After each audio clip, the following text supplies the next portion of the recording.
बघा हे कलिंगड आहे सोन्यासारखं. तुम्ही किती एकर लावले ते? आमचं 1 एकर कलिंगड आहे. खर्च? परंतु विषय असा झाला, मार्केट एवढं खाली झाले 6-7 रुपये ते जागा मागून राहिले. जागेवर मागतात आणि त्याच्यामध्ये तर माणसाचं लेबर पण सुटत नसेल. माणूस लेबर सुटत नाही. आणि 1 एकरी लाख रुपये लागवड येतोय.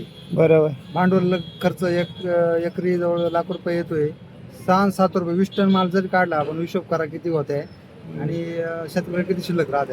3 महिने तो आदाबला त्यामध्ये. आणि नंतर मग त्याला किती भेटणार आहे 3 महिने तुम्ही पर मंथ किती पैसे मिळाले. आणि त्याच्यामध्ये घरातल्या शेती करावी हे त्याला सांगा तुम्ही.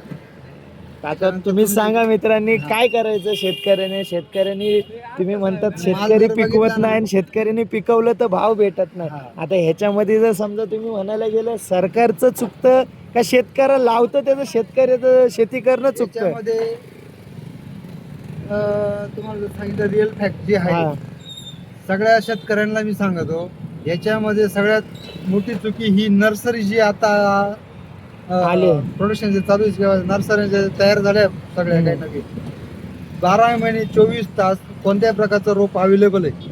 शेतकऱ्याला जे पाहिजे ते लागवड करत राहतो आणि तो माल बनत राहतो आणि मार्केटमध्ये येत राहतो. त्याचा शॉर्टेज कुठंच कमी नाही होऊ राहिला. त्याच्यामुळे हे प्रकार घडले. नर्सरी ज्या वेळेस कमी पडल त्यावेळेस मालाला भाव पडल बरोबर आणि भाव पण भेटल. एकदम महत्वाचा मुद्दा मांडलाय तुम्ही. सर्वात मोठी गोष्ट अशी की नर्सरीमुळे सगळे काही गोष्टी घडून राहिल्या. नर्सरीतलं रोप जर अवेलेबल नाही झालं तर लागवडी कमी होत जातील आणि आवक पण कमी होईल आणि बाजार पण भेटत चालेल. म्हणजे ह्याचा अर्थ ह्या गोष्टीमध्ये तसं म्हणजे तुमचा बोलायचा मला उद्देश कळाला की नर्सरी पैसा छापते काडी माग पण शेतकरी नाही छापत.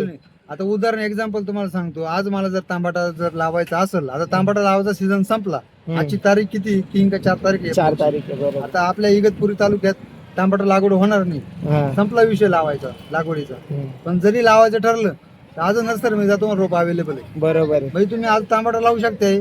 तुमचा तांबाटा परत आवक मध्ये येतोच आहे माझा. बरोबर. एकदम महत्वाचा मुद्दा आहे. या मुद्द्यावरती सगळ्या शेतकऱ्यांनी लक्ष द्यावे. सगळ्यांना जे प्लांट उपलब्ध होते ना त्याच्यामुळे ही सगळी काही गोष्ट घडते. नर्सरी सगळं आयतं भेटल्यामुळे फक्त वरखाड्यावरून पिकवायचं काम चालू आहे. त्याच्यामध्ये सगळ्या शेतकऱ्याचं नुकसान येतं. त्याच्यामुळे आता शेतकऱ्यांनी सगळ्यांनी आणि खास करून एक शेतकऱ्याची एक चुकी असती बाजूवाल्यांनी तांबाटा लावला म्हणून आपण तांबाटा लावायचा. हे ह्याच्यामुळे अख्ख्या गावाने तांबाटा लावला की अख्ख्या गावच तांबाटा लावायचं. सगळ्यांनी वेगळे पीक करा जेणेकरून सगळ्यांचा फायदा होईल. तांबाट्याचा पैसा भेटला ना त्यांना घ्यावा.